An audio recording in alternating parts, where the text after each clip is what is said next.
یا آپ صلی اللہ علیہ وسلم کی احادیث سے پتہ چلتا ہے کہ یہ آپ صلی اللہ علیہ وسلم کا حکم ہے؟ یعنی آپ صلی اللہ علیہ وسلم نے اللہ کے اس حکم پر تاکید فرمائی ہے تراویح پڑھ لیا کریں، تو اس وجہ سے ہم تراویح کو سنت کہتے ہیں۔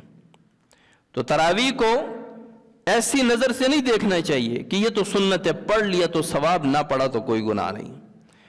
آپ صلی اللہ علیہ وسلم فرماتے ہیں کہ اللہ تعالیٰ نے دن کی عبادت یعنی روزے کو فرض کر دیا، اور رات کی عبادت یعنی تراویح کو ثواب کی چیز بنا دیا، اور فرمایا اب سیزن دیکھو، ہر چیز کا ایک سیزن ہوتا ہے، اور سیزن میں اس فیلڈ کے لوگ یا کمائی کرنے والے لوگ وہ بہت زیادہ سٹرگل کرتے ہیں، محنت کرتے ہیں کہ اس وقت اس کاروبار کا سیزن ہے، جتنا ہم کما سکیں گے۔ تو رمضان کو ہم عبادات کا سیزن کیوں کہتے ہیں؟ سیزن میں کیا ہوتا ہے؟ وہ کام بہت زیادہ ہوتا ہے یا کم محنت میں بہت زیادہ انکم آتی ہے، کم محنت میں بہت زیادہ کمائی ہوتی ہے۔ تو رمضان المبارک کو ہم سیزن عبادات کا سیزن کیوں کہتے ہیں؟ نیکیوں کا سیزن کیوں کہتے ہیں؟ رسول اللہ صلی اللہ علیہ وسلم اس حدیث میں فرماتے ہیں کہ رمضان المبارک ایسا مہینہ ہے کہ جو اس مہینے میں عام نیکی کا کام کرے اس کو اللہ تعالیٰ اس نیکی کے کام پر فرض کا ثواب عطا فرماتے۔ نفل کام ہے، آپ نے 2 رکعت نفل پڑھ لیے، رمضان میں پڑھے تو فرض کا ثواب، عام رمضان میں پڑھے تو نفل کا ثواب نفل جو فرض سے یقیناً کم ہے۔ لیکن اگر آپ نے رمضان المبارک میں نفل پڑھ لیے تو اللہ تعالیٰ اس نفل کے بدلے آپ کے کھاتے میں اعمال نامے میں فرض کا ثواب لکھ دیتے۔ تلاوت نفلی عبادت ہے، اس پر اللہ تعالیٰ فرض کا ثواب لکھ دیتے ہیں۔ ذکر نفلی عبادت ہے، ثواب میں فرض کے درجے پر پہنچ جاتے ہیں۔ نیکی کرنا نفلی عبادت ہے، صدقہ کرنا نفلی عبادت ہے، لیکن کھاتے میں اعمال نامے میں فرض کا ثواب لکھا جاتا ہے۔ اسی لیے اس کو کہتے ہیں یہ نیکیوں کا سیزن ہے، عبادات کا سیزن ہے، اجر و ثواب کمانے کا سیزن ہے۔ اور پھر کیا فرمایا کہ جو اچھا نفل تو پڑھے تو ثواب فرض کے برابر ہو گیا، تو اس کا مطلب ہے کہ فرض کا ثواب اور آگے جانا چاہیے۔ تو آپ صلی اللہ علیہ وسلم فرماتے ہیں کہ جو اس میں فرض ادا کرے تو اس فرض کا ثواب 70 گنا بڑھا دیا جاتا ہے۔ نفل کا ثواب فرض کے برابر، فرض کا ثواب 70 گنا بڑھا دیا جاتا ہے۔ اسی لیے تو علماء کہتے ہیں رمضان المبارک عبادات کا سیزن ہے، رمضان المبارک نیکیوں کا سیزن ہے۔ جتنا کما سکتے ہو کما لو، جتنا کر سکتے ہو کر لو۔ اکابرین میں سے ایسے اکابرین کی کارگزاریاں میں اگر آپ کو سناؤں دنگ رہ جائیں گے۔ تراویح پڑھی، اس کے بعد نوافل پہ شروع ہو گئے اور سحری تک نوافل پڑھتے رہے۔ شاہ عبد الرحیم رحمت اللہ علیہ وہ رات رمضان المبارک میں اتنی تلاوت فرماتے تھے کہ رمضان اور قرآن کا آپس میں بہت گہرا تعلق ہے۔ رمضان میں جس طرح حج میں طواف بہترین عبادت ہوتا ہے حج عمرے میں، اسی طرح رمضان میں سب سے بہترین عبادت وہ تلاوت ہے، کیونکہ انا انزلناہ فی لیلۃ القدر، ہم نے قرآن کو قدر والی رات میں نازل فرمایا۔ اور تلاوت نفلی عبادت ہے، آپ نفلی عبادت پڑھو گے، تلاوت کرو گے، ثواب اور اجر میں فرض لکھا جائے گا، فرض کے برابر لکھا جائے گا۔ تو اسی لیے تو کہتے ہیں کہ رمضان المبارک یہ نیکیوں کا سیزن ہے، یہ نیکیوں کا موسم بہار ہے، یہ اللہ کی رحمتوں کے نزول کی بارشیں ہوتی ہیں رمضان المبارک میں۔ اللہ کی رحمتوں کو سمیٹو، اللہ کی رحمتوں کو اپناؤ، اگر کر سکتے ہو، اگر نصیب میں ہے، اللہ توفیق دے تو انشاءاللہ العزیز رمضان المبارک ایسا مہینہ ہے کہ جس طرح سونا بھٹے سے بن کر کندن بن جاتا ہے، یا اس طرح لوہے کو آگ میں ڈالو زنگ اتر جاتا ہے، ختم ہو جاتا ہے، پاک صاف لوہا نکل آتا ہے، اسی طرح رمضان المبارک کو اگر اس کے حقوق ادا کرتے ہوئے گزارو گے تو رمضان سے نکلتے ہی گناہوں سے ایسے پاک ہو جاؤ گے جس طرح لوہا زنگ سے پاک ہو جاتا ہے۔ یہ بڑا مبارک مہینہ ہے۔ تو آپ صلی اللہ علیہ وسلم فرماتے ہیں کہ اللہ تعالیٰ نے اس رمضان المبارک میں جو نفلی عبادت کرے گا ثواب فرض کے برابر، فرض پڑے گا ثواب 70 گنا بڑھا دیا جائے گا۔ آگے فرماتے ہیں کہ یہ مہینہ صبر کا مہینہ ہے۔ حضور صلی اللہ علیہ وسلم اسی حدیث میں فرما رہے ہیں یہ مہینہ صبر کا مہینہ ہے۔ کیسے صبر؟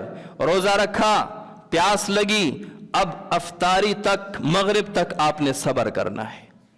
صبر کس لیے کرنا ہے؟ اللہ کے لیے، اللہ کی رضا کے لیے، اور فرماتے ہیں کہ صبر کا بدلہ جنت ہے۔ رمضان صبر کا مہینہ ہے اور صبر کا بدلہ جنت ہے۔ رمضان میں لازمی بات ہے مشقت زیادہ ہوتی ہے، بھوک کی، پیاس کی، تراویح کی، ختم قرآن کی، کاروبار کی کمی کی وجہ سے تکالیف اور مشقت زیادہ ہوتی ہیں۔ اسی مشقت پر صبر کریں گے، اسی صبر کا بدلہ جنت ہوگا۔ اس میں رمضان میں صبر سے کام لیا کریں۔ بعض لوگ عین افطاری کے وقت وہ گل کھلا لیتے ہیں، گالم گلوچ، بد دعائیں، کیونکہ پیاس اور بھوک ہوتی ہے، جسم نڈھال ہوتا ہے، چھوٹی چھوٹی بات عدم برداشت ہوتی ہے، برداشت کے قابل نہیں ہوتی، تو پھر لوگ اپنی زبان پہ کبھی گالم گلوچ، کبھی بد دعائیں۔ آپ صلی اللہ علیہ وسلم فرماتے ہیں یہ صبر کا مہینہ، صبر سے کام لو۔ صبر کریں گے اللہ تعالیٰ صبر کے بدلے جنت عطا فرمائیں گے۔ رمضان المبارک میں بردباری سے کام لیں، صبر سے کام لیں، تو حضور صلی اللہ علیہ وسلم فرماتے ہیں یہ صبر کا مہینہ ہے۔ اور باہر گئے، اچھا جب بھوک پیاس ہوتی ہے تو غصہ بھی زیادہ آتا ہے، جب جسم میں کمزوری آتی ہے تو برداشت کی بھی کمی ہوتی ہے، تو عموماً ہم نے رمضان میں بھی لوگوں کو آپس میں لڑتے ہوئے دیکھا ہے۔ حضور صلی اللہ علیہ وسلم فرماتے ہیں رمضان المبارک میں اگر کوئی آپ سے لڑے جھگڑے گالم گلوچ کرے برا بھلا کہے تو اس کو صرف اتنا جواب دو انا صائم، میں روزہ دار ہوں، میں روزے سے ہوں، میرا روزہ ہے، بس اس سے آگے کوئی ایک لفظ نہیں کہنا۔ گالم گلوچ کا جواب گالم گلوچ سے نہیں دینا، بد دعا کا جواب بد دعا سے نہیں دینا، تمام باتوں کو، تمام منفی نیگیٹو باتوں کا جواب ایک ہے رمضان المبارک میں ہمارے اور آپ کے پاس، انا صائم، میرا روزہ ہے، بس میرا روزہ ہے، یہ کہہ دیں اور بات ختم کر دیں۔ کیونکہ صبر کرنا ہے، برداشت کرنا ہے، صبر کا مہینہ ہے۔ جنت مانگتے ہیں تو آپ صلی اللہ علیہ وسلم فرماتے ہیں رمضان صبر کا مہینہ ہے اور صبر کا بدلہ جنت ہے۔ آگے فرماتے ہیں اسی حدیث میں کہ رمضان المبارک میں اللہ تعالیٰ مومن کا رزق بڑھا دیتے ہیں۔ آپ خود دیکھیں کہ جو نعمتیں آپ رمضان المبارک میں کھاتے ہیں وہ پورا سال نہیں ملتے۔ آپ کے پیسے ہیں، آپ کا کاروبار ہے، رمضان سے زیادہ کماتے ہیں، بھوک پیاس نہیں ہوتی، بھاگ دوڑ زیادہ ہوتا ہے، کیوں افطاری کے وقت فروٹ نہیں لاتے؟ کیوں روزانہ گوشت گھر میں نہیں آتا؟ کیوں روزانہ شربت نہیں بنتا؟ کیوں روزانہ دودھ پتیاں نہیں بنتی؟ وجہ کیا ہے؟ اللہ تعالیٰ رزق بڑھا دیتا ہے، رمضان میں اللہ تعالیٰ رزق بڑھا دیتا ہے۔ اور آپ صلی اللہ علیہ وسلم کی زبان اقدس سے نکلی ہوئی حدیث ہے کہ مومن کا رزق بڑھا دیا جاتا ہے۔ مومن کے پاس اللہ تعالیٰ رمضان میں وہ میوہ جات، وہ نعمتیں بھیجتا ہے جو پورا سال نہیں ملتی۔ تو اس میں اگر آپ کا رزق بڑھا ہے تو اس پر اللہ کا شکر ادا کرو کہ میں الحمدللہ مومن ہوں، کیونکہ آپ صلی اللہ علیہ وسلم نے فرمایا کہ مومن کا رزق بڑھا دیا جاتا ہے۔ تو اگر آپ کا دسترخوان پورے سال کی بنسبت بھرا ہے، زیادہ ہے اس میں، تو اس پر ایک نکتہ ہے، ایک اشارہ ہے کہ آپ مومن ہیں، کیونکہ آپ صلی اللہ علیہ وسلم نے فرمایا کہ اللہ تعالیٰ مومن کا رزق بڑھا دیتے۔ اس پہ شکر ادا کرنا چاہیے۔ فرمایا کہ اس میں جو شخص کسی کا روزہ افطار کروائے، اس افطاری کے بدلے اللہ تعالیٰ اس افطار کروانے والے کے گناہ معاف فرما دیں گے اور اس کے بدلے اللہ تعالیٰ جنت عطا فرما دیں۔ اس پر صحابہ نے عرض کیا اے اللہ کے رسول، ہم میں سے ہر کوئی اتنی طاقت نہیں رکھتا کہ جو کسی کا روزہ افطار کروائے، کسی کے لیے کھانے کا بندوبست کرے۔ آپ صلی اللہ علیہ وسلم نے فرمایا، اس حدیث میں آپ صلی اللہ علیہ وسلم نے فرمایا کہ جو شخص رمضان المبارک میں کسی کا روزہ افطار کروائے، اللہ تعالیٰ اس افطاری کے بدلے اس کو اس کے گناہ معاف فرما دیں گے، اور اس افطاری کے بدلے اللہ تعالیٰ اس کو جنت عطا فرمائیں گے، اور جتنا ثواب اللہ تعالیٰ روزہ رکھنے والے کو دیتا ہے اسی کے مطابق اللہ تعالیٰ اتنا ثواب افطار کروانے کو بھی دے گا، اور روزہ دار کے ثواب میں کوئی کمی نہیں آئے گی۔ کتنی بڑی بات ہے، اپنا روزہ بھی رکھا ہے اور 10 لوگوں کی افطاری کروائی، 10 روزوں کا ثواب اور ہمارے کھاتے۔ عرض کیا اللہ کے رسول، ہم میں سے ہر کوئی اتنی طاقت نہیں رکھتا، ہر کوئی اتنی وسعت نہیں رکھتا، ہر کوئی مالدار نہیں ہے جو لوگوں کے روزے افطار کروائے۔ حضور صلی اللہ علیہ وسلم نے فرمایا کہ اگر کوئی کسی کو ایک کھجور بھی کھلائے گا، ایک شخص کی طاقت ایک کھجور ہے، اس نے ایک کھجور سے روزہ افطار کروایا، اس کو بھی اللہ تعالیٰ اتنا ہی اجر عطا فرمائیں گے۔ ایک کھجور بھی نہیں ہے کسی کے پاس، آپ صلی اللہ علیہ وسلم فرماتے ہیں کہ ایک گھونٹ پانی سے کسی کا روزہ افطار کروایا، اس کو بھی اللہ تعالیٰ اتنا ہی اجر عطا فرمائیں گے۔ ایک گھونٹ لسی کسی روزہ دار کو پلا دی روزہ افطار کروانے کے لیے، اللہ تعالیٰ اس کو بھی پورا اجر عطا فرمائیں گے جتنا اجر اللہ تعالیٰ پورا روزہ افطار کروانے والے کو دے گا۔ کتنی بڑی بات ہے۔ اسی لیے تو علماء کہتے ہیں کہ روزہ جو ہے، رمضان جو ہے، یہ عبادات کا سیزن ہے، نیکیوں کا سیزن ہے، نیکیوں کا موسم بہار ہے، جتنی کما سکتے ہو کما لو۔ اب ہمارے پاس ہم نے کیا کرنا ہے؟ روزہ تو آج کل مہنگائی ہے، ہم کچھ بھی نہیں کر سکتے، تو ہمارا یہ مسئلہ بھی صحابہ نے حل کر دیا ہے۔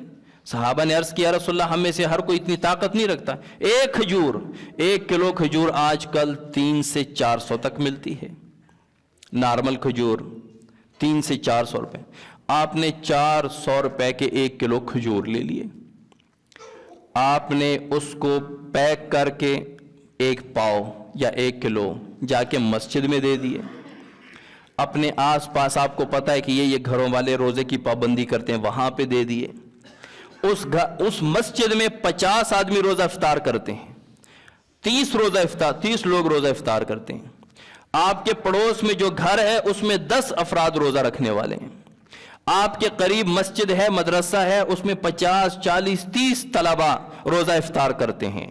آپ نے کھجوریں بھیجی، سب کو 1 کھجور آ گئی، 30 بندوں کا روزے کا ثواب آپ کے کھاتے میں بھی آ گیا۔ میں نہیں کہہ رہا، میں بڑھا چڑھا کے نہیں کہہ رہا، میں مبالغہ نہیں کہہ رہا، رسول اللہ صلی اللہ علیہ وسلم کی حدیث ہے کہ جو کسی کا روزہ افطار کروائے، افطاری کے بدلے اس کو اللہ تعالیٰ اس کے گناہ معاف فرمائیں گے، اور اس کے بدلے اس کو جنت عطا فرمائیں گے۔ جس کا روزہ افطار کروایا، اس روزہ دار کو اس کے روزے کا جتنا ثواب ملے گا اتنا افطار کروانے والے کو بھی ملے گا۔ صحابہ نے عرض کیا، ہم میں تو طاقت نہیں ہے کہ روزہ افطار کروائیں۔ آپ صلی اللہ علیہ وسلم نے فرمایا کہ جو 1 کھجور سے روزہ افطار کروائے گا اس کو بھی اتنا اجر ملے گا۔ اسی لیے تو کہتے ہیں روزہ نیکیوں کا موسم بہار ہے، روزہ عبادات کا سیزن ہے۔ آپ صلی اللہ علیہ وسلم نے آگے فرمایا کہ رمضان المبارک کا پہلا عشرہ کہتے ہیں 10 کو، یعنی پہلے 10 دن وہ رحمت کے ہیں، پہلے 10 دن رحمت کے ہیں، اور درمیان کے 10 دن مغفرت کے ہیں، اور آخری 10 دن عتق من النار یا جہنم سے خلاصی کے ہیں۔ پہلے 10 دن مغفرت کے، درمیان میں 10 دن رحمت کے، آخری 10 دن عتق من النار، یعنی کوئی ایک دن بھی ایسا نہیں ہے جو مغفرت، رحمت، عتق من النار سے خالی ہو۔ عتق من النار یعنی جہنم کی آگ سے خلاصی۔ پہلا اب اس میں محدثین نے فرمایا ہے کہ جو پہلے 10 دن ہیں وہ اللہ کے بہت برگزیدہ نیک اور اللہ کے ولیوں کے لیے ہیں، کہ وہ پہلے سے نیکیوں میں اور عبادات میں چلے آ رہے ہیں، جیسے رمضان المبارک کا مہینہ داخل ہوا تو ان پر رحمت نازل ہونا شروع ہو گئی۔ اور پھر جو تھوڑے گناہگار تھے تو انہوں نے 10 دن روزے رکھے، ان سے ان کے گناہ دھل گئے، تو درمیان کے 10 دن ان گناہگاروں کے لیے، ان کی مغفرت کے لیے۔ اور آخری 10 دن جو بہت زیادہ گناہگار تھے، پورا سال غفلت میں گزارا، لیکن رمضان المبارک میں روزے، تراویح، نمازوں کی پابندی کی، تو آخری 10 دن ان کے لیے عذاب سے چھٹکارے کا سبب بن جائیں گے۔ تو یہ پورا مہینہ رحمتوں، برکتوں، عتق من النار اور استغفار اور توبہ اور مغفرت کا مہینہ ہے۔ آگے رسول اللہ صلی اللہ علیہ وسلم اسی حدیث میں فرماتے ہیں کہ جو شخص رمضان المبارک میں اپنے ماتحت پر بوجھ کم کر دے گا، آپ کا ڈرائیور ہے، آپ کے دکان میں مزدور ہے، آپ کا خادم ہے، کسی بھی لحاظ سے وہ آپ کے ماتحت ہے، آپ اس کو 8 گھنٹے کی ڈیوٹی ہے، آپ 6 گھنٹے کر دیتے ہیں کہ وہ بھی روزہ رکھ، 5 کی کر دیتے ہیں، 4 گھنٹے کی کر دیتے ہیں کہ تنخواہ پوری دوں گا لیکن رمضان میں آپ روزے رکھ رہے ہیں تو میں آپ کی ڈیوٹی کم کر دیتا ہوں۔ رسول اللہ صلی اللہ علیہ وسلم فرماتے ہیں کہ اس سے اللہ تعالیٰ اس کی مغفرت فرما دیں گے۔ اسی لیے تو کہتے ہیں رمضان موسم بہار ہے، چھوٹے چھوٹے کاموں پہ اللہ تعالیٰ مغفرت کے اعلان، مغفرت کے پروانے، عتق من النار، جنت میں داخلے کے اعلان ہو رہے ہیں۔ آپ یہ کام کریں، آپ یہ کریں، آپ یہ تھوڑے تھوڑے سے کام، اللہ تعالیٰ اس پر اللہ تعالیٰ کتنا اجر عظیم عطا فرما رہے ہیں۔ آگے فرماتے ہیں، آگے رسول اللہ صلی اللہ علیہ وسلم فرماتے ہیں کہ اس میں 4 کام ضرور کریں۔ اب آتے ہیں ان کاموں کی طرف جو ہم نے رمضان المبارک میں کرنے ہیں۔ رمضان المبارک کا ہم نے استقبال کرنا ہے، الحمدللہ کر رہے ہیں، اس کی تیاری کر رہے ہیں، سامان کے لحاظ سے، گھر کے لحاظ سے، عبادات کے لحاظ سے اپنے کام سمیٹ رہے ہیں تاکہ جلد سے جلد ہمارے سارے کام مکمل ہوں اور رمضان المبارک میں ہم عبادات کے لیے فارغ ہوں، یا کم سے کم وقت دنیاوی مصروفیات کے لیے ہو اور زیادہ سے زیادہ وقت عبادات کے لیے ہو۔ آپ صلی اللہ علیہ وسلم فرماتے ہیں کہ رمضان میں 4 کام کیا کریں، 2 ایسے کام جو اللہ کی رضا کے لیے کرنے ہیں، 2 ایسے کام جس سے ہمیں کوئی چارہ کار نہیں، ہم اس کو چھوڑ نہیں سکتے، ہمیں کوئی خلاصی نہیں ہے۔ فرمایا کون کون سے کام؟ 2 کام جو اللہ کی رضا کے لیے۔ نمبر 1 پہلے کلمے کا ورد، پہلے کلمے کا ذکر، نمبر 2 استغفار، یعنی زبان پہ ان دونوں چیزوں کی کثرت ہونی چاہیے۔ یہ وظیفہ، یہ عمل، یہ ذکر آپ صلی اللہ علیہ وسلم ارشاد فرما رہے ہیں، پہلا کلمہ اور استغفار، اس کی کثرت کیا کریں رمضان المبارک میں۔ حضرت موسیٰ علیہ السلام نے اللہ تعالیٰ سے عرض کیا، اللہ مجھے کوئی ایسا وظیفہ بتا دیں کہ جس سے جو میرے لیے خاص ہو، جو ایک خاص وظیفہ ہو۔ اللہ تعالیٰ نے فرمایا اے موسیٰ لا الہ الا اللہ پڑھا کر۔ اب لا الہ الا اللہ تو ہر پیغمبر کو عطا ہوا ہے، اس کا دوسرا جز تبدیل ہوتا رہا، موسیٰ کلیم اللہ، عیسیٰ روح اللہ، آدم صفی اللہ، ابراہیم خلیل اللہ، اسماعیل ذبیح اللہ، لیکن لا الہ الا اللہ تو آدم علیہ السلام سے لے کر رسول اللہ صلی اللہ علیہ وسلم تک سب کو عطا ہوا ہے۔ تو موسیٰ علیہ السلام کو اللہ تعالیٰ نے فرمایا کہ لا الہ الا اللہ یہ پڑھا کر۔ موسیٰ علیہ السلام نے عرض کیا یا اللہ یہ تو سب پڑھتے ہیں، یہ تو سب پڑھتے ہیں، میں تو خاص وظیفہ چاہتا ہوں۔ اللہ تعالیٰ نے فرمایا اے موسیٰ مجھے میرے ذات ربوبیت کی قسم، اگر دنیا وما فیہا یعنی زمین، آسمان، چرند پرند، انسان، جن، فرشتے، حجر، شجر، پہاڑ، دریا، یہ سارا کچھ یہ ترازو کے ایک پلڑے میں رکھے جائیں اور لا الہ الا اللہ دوسرے پلڑے میں رکھے جائیں، لا الہ کا پلڑا بھاری ہو جائے گا۔ یہ معمولی وظیفہ نہیں ہے۔ افضل الذکر لا الہ الا اللہ، رسول اللہ صلی اللہ علیہ وسلم نے فرمایا بہترین ذکر جو ہے وہ لا الہ الا اللہ ہے۔ تو یہ 2 کام اللہ کی رضا کے لیے کرنے، پہلا کلمہ اور استغفار۔ اگر پورا کلمہ پڑھتے ہیں تو بہت اچھا، لا الہ الا اللہ محمد الرسول اللہ، اور اگر یہ نہیں پڑھ سکتے لا الہ الا اللہ پڑھتے پڑھتے جب 100 مرتبہ مکمل ہو جائے تو محمد الرسول اللہ یہ پڑھ لیا کریں۔ اور استغفر اللہ ربی من کل ذنب واتوب الیہ، استغفر اللہ العظیم الذی لا الہ الا هو الحی القیوم واتوب الیہ، استغفر اللہ ربی من کل ذنب واتوب الیہ، استغفر اللہ اللہم اغفر لی، اللہم اغفر لی۔ کوئی بھی استغفار آپ پڑھ سکتے ہیں، مختصر ترین استغفار اللہم اغفر لی ہے، اللہم اغفر لی، اس سے تھوڑا لمبا استغفر اللہ، اس سے لمبا استغفر اللہ ربی من کل ذنب واتوب الیہ، اس سے لمبا استغفر اللہ العظیم الذی لا الہ الا هو الحی القیوم واتوب الیہ۔ کوئی بھی استغفار پڑھ سکتے ہیں لیکن رمضان میں کثرت کریں، استغفار کی کثرت کیا کریں۔ اور 2 کام جس سے ہمیں چھٹکارا نہیں، اخلاصی نہیں، نمبر 1 جنت کی طلب اللہ سے زیادہ کیا کریں اور جہنم سے پناہ زیادہ مانگا کریں۔ اور 2-3 کام میں آپ سے عرض کر دیتا ہوں، وہ بھی حدیث میں ہی اللہ آپ صلی اللہ علیہ وسلم نے فرمائے ہیں، حدیث میں ان کے فضائل ذکر ہیں، لیکن اس حدیث میں جو میں نے پوری حدیث شروع سے آخر تک بیان کی، اس کے علاوہ چند چیزوں کی آپ پابندی کریں رمضان المبارک میں۔ ہم سحری کے لیے اٹھتے ہیں، سب اٹھتے ہیں، اب سحری کے لیے ہم نے ہاتھ منہ دھونا ہوتا ہے کیونکہ کھانا کھانا ہے۔ اگر ہاتھ منہ کے ساتھ ہم مسا اور پاؤں بھی دھو لیں تو وضو ہو گیا۔ اب جب وضو ہو گیا، کھانا لگ گیا، کھانا کھا لیا یا کھانے سے پہلے یا بعد میں کم از کم 4 رکعات صلاۃ التہجد پڑھ لیں، نماز تہجد پڑھ لیں، کیا جاتا ہے؟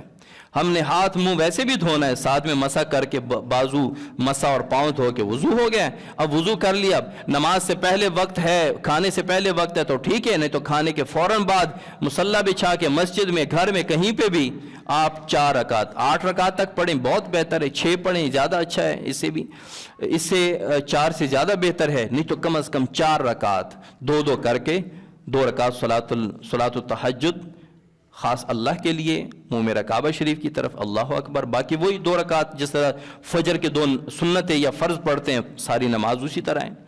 ایک تو یہ کریں کہ پورے رمضان المبارک میں تہجد کی پابندی کریں، اللہ تعالیٰ توفیق عطا فرمائے، اور اللہ سے مانگے بھی کہ اللہ تو توفیق عطا فرما۔ اور مغرب کے بعد 6 رکعات صلاۃ الاوابین پڑھیں۔ ہم جب کھانا کھا لیتے ہیں تو اس کے بعد ہمارے پاس بہت سارا وقت ہوتا ہے تراویح کے لیے، آرام کا بھی وقت ہوتا ہے، تو مغرب کے فوراً بعد، مغرب کے 3 فرض اور 2 سنتوں کے بعد 6 رکعات نوافل جن کو صلاۃ الاوابین کہتے ہیں، بہت فضیلت آئی ہے، وہ ساتھ میں صلاۃ الاوابین پڑھ لیں، اور روزانہ کم از کم 1 پارہ، میں کم از کم بتا رہا ہوں، کم از کم 1 پارہ قرآن کی تلاوت کریں گے تو 30 رمضان تک 30 پارے پورا قرآن مکمل ہو جائے گا۔ چاہیے تو یہ کہ ہر عشرے میں قرآن مکمل ہو اور 3 قرآن مکمل ہوں، یا 15 دن میں قرآن مکمل ہو کے 2 قرآن مکمل ہوں، لیکن کم از کم 1 قرآن تو کسی درجے میں رہ نہ جائے۔ ہر بندہ یہ عہد کرے جنہوں نے قرآن پڑھا ہے کہ میں نے کم از کم 1 مرتبہ قرآن مکمل ضرور کرنا ہے۔ یہ چند کام ہے، کوئی الٹے سیدھے، کوئی لمبے چوڑے معمولات نہیں ہیں، آپ کے عام معمولات ہیں، بس انہی معمولات میں چند چیزوں کا اضافہ کر دیں۔ اللہ تعالیٰ عمل کی توفیق عطا فرمائے، اور اللہ تعالیٰ رمضان المبارک کو اس کا حق ادا کرنے کی توفیق عطا فرمائے۔ وما علینا الا البلاغ۔